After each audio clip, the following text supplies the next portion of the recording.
Oman সবজির মাজরা মানে এক একটা মাইশা মারতেছে নাকি যুদ্ধ করতেছে বলার মতন না। দেখেন কিভাবে মারতেছে, মনে হয় যেন ইউক্রেন রাশিয়া যুদ্ধ করতেছে।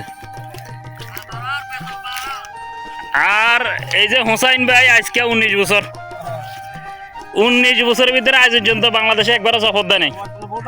সেই তৎকালীন আমলে যখন ব্রিটিশেরা বাংলাদেশ শাসন করছিল তখনকে আইছিল এই ওমান। আজ পর্যন্ত তে বাড়ি যাওয়ার কোনো খোঁজ খবর নাই। বাড়িতে বলে যাইতো না বলে আপনারা এখন 19 বছরের রানিং বর্তমানে একবারও সফর দেন এইভাবে খাইয়া লাইতেছে।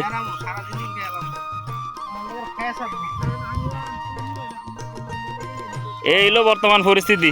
দেখেন এক একটা মানে কথা আছে না, মেশিন সিসি তেল মারে খিচি, এমন অবস্থা যেভাবে মারতেছে না যে যুদ্ধ করতেছে। 71 সালে যুদ্ধ না, ইউক্রেন রাশিয়া যুদ্ধ চলতেছে বর্তমানে।